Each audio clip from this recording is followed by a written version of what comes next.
ပြောဒါပေမဲ့ထားတဲ့နေရာမှာတော့ကာကွယ်ရေးဦးစီးချုပ်နေရာအနေနဲ့ပဲထားတာစစ်ကောင်းဆောင်အနေနဲ့ပဲထားတာ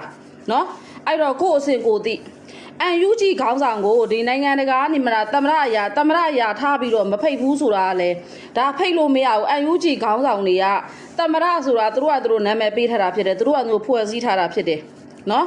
နိုင်ငံတကာရဲ့သမရစရင်ထဲမှာသမရဦးဝင်းမြင့်ရတာသမရဖြစ်နေတယ်ဒေါအောင်ဆန်းစုကြည်ရတာနိုင်ငံတော်အတိုင်ပင်ခံဖြစ်နေတာဖြစ်တဲ့အတွက်ဒီ UG မှာတင်မြှောက်ထားတဲ့သမရကိုလည်းနိုင်ငံတကာအသိမှတ်မပြုတာဒါသဘာဝတရားမဆန်းဘူးနော်ဘာဖြစ်လို့ဒီအာဏာသိမ်းထားတဲ့ကာလမှာချုပ်နှောင်ဖမ်းဆီးခံနေရတာဖြစ်တဲ့အတွက်ဒေါအောင်ဆန်းစုကြည်နေရာမှာလည်းနိုင်ငံတကာဘယ်သူမှအစာမထိုးသလို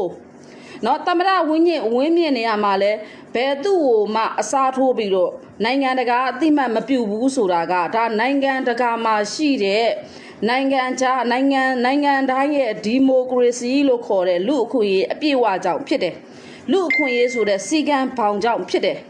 နော်အဲ့တော့အဲ့ဒီကြော်မျိုးမင်းလားဟာလားကြော်မျိုးမင်းလားမသိဘူးဟုတ်တယ်နော်အဲ့ကြော်မျိုးမင်းကိုဥကြော်မျိုးမင်းရေကိုအတွေးခေါ်နှိမ့်တာကိုညံရီမမီတာကိုလူသိရှင်ကြားမဖြစ်စီနဲ့လို့ဒါလို့ကိုသတိပေးတာ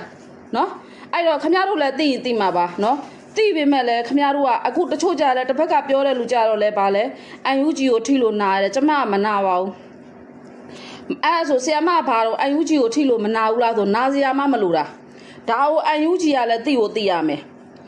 တကဘာလုံးရဲ့ခေါင်းဆောင်ကဒေါအောင်ဆန်းစုကြည်ဖြစ်တယ်နော်မြန်မာနိုင်ငံရဲ့နိုင်ငံတော်အတိုင်ပင်ခံကဒေါအောင်ဆန်းစုကြည်ဖြစ်တယ်မြန်မာနိုင်ငံရဲ့သမရဝင်းမြင့်ပဲဖြစ်တယ်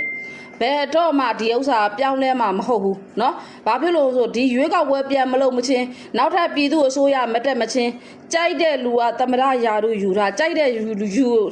လူကဝင်ကြီးချုပ်ယာတို့ယူထားเนาะပထမမူလအစိုးရအဖွဲ့အတိုင်းပဲရှိနေမှာဖြစ်တယ်ဘာဖြစ်လို့ဆီယမအဲ့ဒီလိုပြောတာလဲဆိုတော့ဒီဥစ္စာကမြန်မာနိုင်ငံရေးအချိန်တွေရဖြစ်ပျက်သွားတဲ့အကြောင်းအရာတွေကရွေးကောက်ပွဲလုပ်တဲ့အချိန်မှာပဲဒီရွေးကောက်ပွဲကတရားမျှတမှုမရှိဘူးဆိုပြီးတော့စစ်ကောင်းဆောင်ကအတင်းအဓမ္မအာဏာသိမ်းလိုက်တာဖြစ်တဲ့အတွက်